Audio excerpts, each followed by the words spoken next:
Tunggu sebentar lagi ya, kalian bakal lihat Clara ibarat fenomena alam. Jarang banget begini, atau mungkin ini pertama kalinya aku bertingkah seperti orang yang tidak punya kegiatan lain selain mengurusi hidup orang. Hehehe. Mumpung weekend.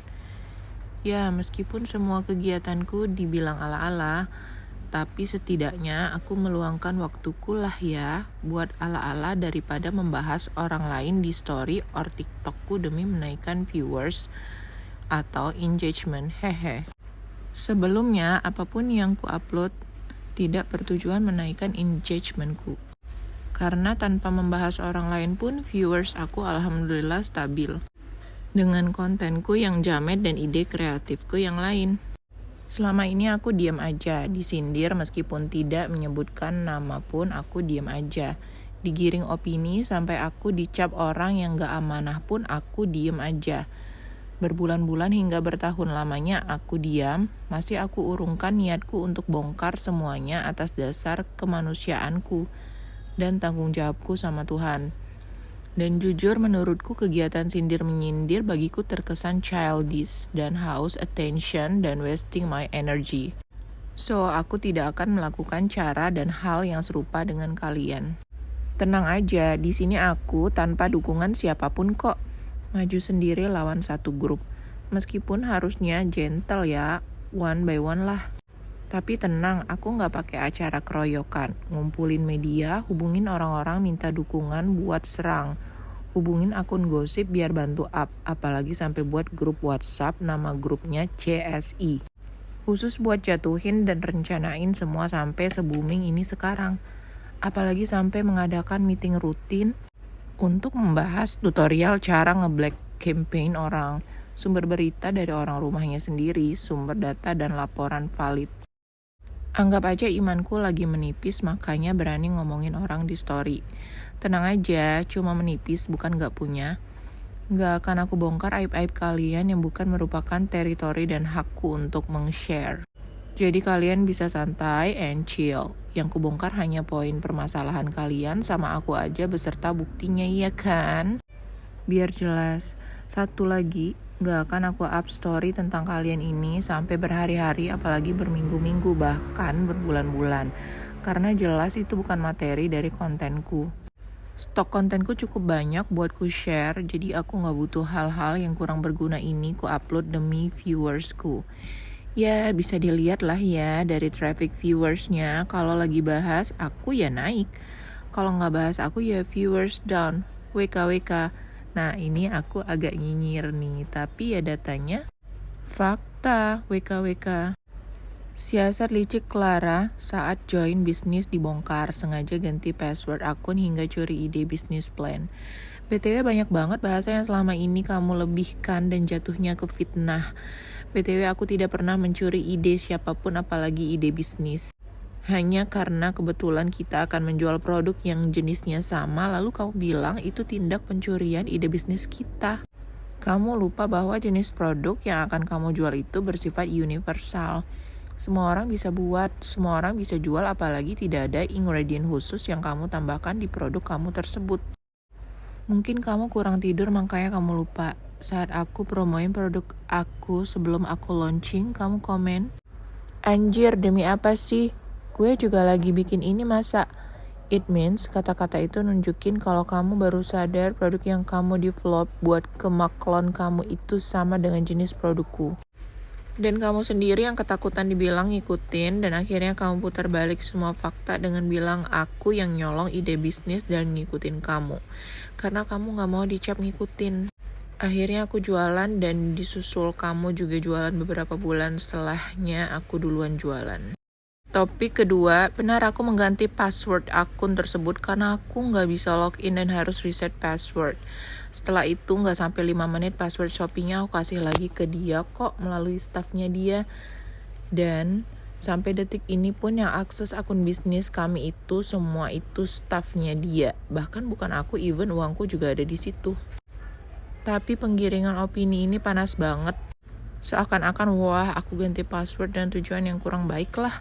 Pesanku mbak, masalah internal bisnis begini itu kita meetingin aja, gak usah di-up ke sosmed, malu. Yang bisnis kan kita berdua, bukan kamu sama netizen, kecuali kamu butuh bumbu biar beritanya makin hot ya. Dan ada statement yang keluar begini, aku tidak pernah sama sekali menerima uang hasil bisnis kami sepeser pun. Are you sure? Selama ini aku diam dan benar-benar mengurungkan niat banget buat bahas ini meskipun kamu up terus-terusan sampai berbulan-bulan di storymu entah TikTokmu. Tapi ya udahlah, izin ya aku omongkan aja sekarang demi kebaikan bersama. Karena ini sensitif topik, jadi aku harus bahas dengan detail. Tenang aja mbak, gak bakal ada yang saya bumbu-bumbuin ya. Awalnya kami berniat membuat bank account bersama untuk menerima dana apapun yang masuk dari hasil penjualan kami. Karena waktu kami sama-sama sibuk, sementara syaratnya kedua calon pemilik account harus datang bersama. Akhirnya dengan persetujuan dia dan aku, kami buka rekening baru di BCA atas namaku sendiri dengan catatan 1 akun atas namaku, 2 segala transaksi m-banking dikelola staf kami berdua. Kami punya 1 staf khusus mengurus segala keperluan bisnis kami. 3 staf kami berkegiatan sehari-hari di kantor dia. 4 setelah staf kami resign, akun m-banking dipegang oleh orang kantor dia yang tidak ada kaitannya sama sekali dengan bisnis kami. Tanpa ada kompromi terlebih dahulu ke aku sebagai owner juga. Banyak kebijakan yang dia kendalikan dan take decision sendiri, tapi ada persetujuan aku salah satunya ya ini. Dan poin yang menurut aku fitnahnya na'udzubillah min zalik adalah dia bilang dia tidak menerima sepeser pun uang hasil bisnis kami, sementara setiap bulannya dia ngegaji karyawan dia hasil dari penjualan produk kami. Karyawan pribadi dia yang tidak ada sangkut pautnya sama bisnis kami. Mungkin dia akan membela diri dengan mengatakan, iya kan karyawan aku yang kerja buat bisnis ini dan dia yang packing. FYI faktanya jualan kami sudah stop beroperasi sejak beberapa bulan yang lalu, tapi sampai detik ini bahkan hasil penjualan masih diambil terus untuk gaji karyawan dia. Include pulsa atau apapun yang staff dia butuhkan diambil dari m-banking ini. Here's the proof, kamu gaji karyawan kamu pribadi dengan hasil uang bisnis bareng. Itu adalah salah satu staff kamu. Setiap withdrawal dari Shopee buru-buru langsung ditransfer dan gak dikasih mendep di akun bank even beberapa jam. Sampai yang terakhir 1,6 juta aja tetap ditarik buat nutupin sebagian gaji staff. Kamu rutin every month. Ibarat kata malingse teriak malingse. Masih banyak lagi trouble masalah keuangan antara kita yang aku jujur gak sampai hati mau up. Mungkin itu bisa kamu bicarakan sama vendor kita yang kamu ajak kerjasama untuk naikin harga 2 kali lipat sehingga aku bayar setengahnya. Tapi ternyata aku yang bayar semua alias full. Dan ini juga aku gak ada buktinya. Ada buktinya, tapi aku gak share demi ngejaga nama baik orang yang ngasih aku info ini, vendornya langsung. Kecuali kamu nanya mana buktinya. Ya sekalian orangnya aja aku bawa depan kamu buat pertanggungjawabin omongan aku yang ini juga ya. Atau kamu misalnya sindir bilang mana buktinya, nanti aku tayangin, tenang aja. At least for me, sindiran means approval to share ya. Sekian 3 poin dari permasalahan yang memang benar ada kaitannya dengan aku dan aku rasa aku berhak buat klarifikasi. Tenang, kamu gak akan aku share aibnya, karena kalau orang tahu aku jamin kamu bakal malunya sampai sakaratul maut. Karena emang ini merupakan bagian dari karakter kamu. Tapi di sini aku berjanji tidak akan share apapun urusan pribadi kamu yang tidak ada kaitannya sama kamu, sama aku. Be wise mbak, stop sindir-sindir, kita sudah dewasa, pasti kamu bilang, aku kan nggak tag orangnya, pasti kamu ngerasa ya, haha.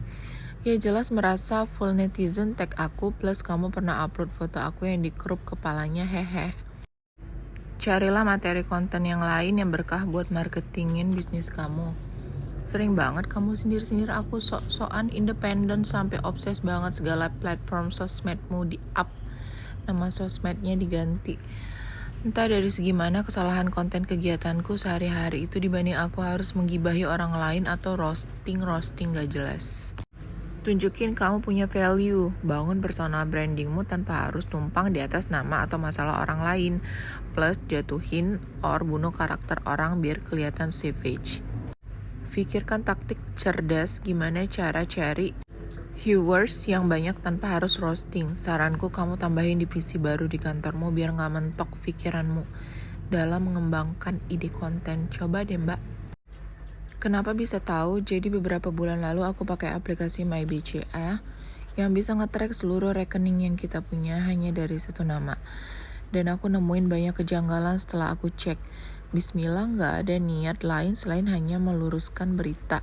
Akan aku lampirkan bukti-buktinya. Edukasi sedikit, jangan jadi orang yang paling boleh jualan. Udah banyak mantan teman kamu yang kamu jatuhkan namanya sama seperti aku. Hanya karena mereka buat produk yang serupa dengan kamu. Serupa bukan berarti sama ya. Misalnya kamu jualan nasi goreng, aku jualan bubur. Jangan hanya karena sama-sama nasi kamu gak terima. Yang punya nasi bukan kamu. Kamu pun beli tuh nasi dari supplier. WKWK. Orangnya gak perlu aku tag. Yang pengikut lama dia udah tahu kok siapa aja yang disindir sama dia dari dulu. Setiap orang punya hak buat berkembang, berinovasi, memiliki produk sendiri. Dan kamu juga masih produksi di Maklon, bukan produksi sendiri, jadi sah-sah aja. Gue mohon semua apapun yang gue tulis di sini jangan sampai mengurangi kepercayaan kalian buat beli produk di dia ya. Gua gak ada niatan sedikit pun menjatuhkan jualan orang lain. Mungkin dia salah, tapi produknya enggak. Mbak, semoga kamu laris terus.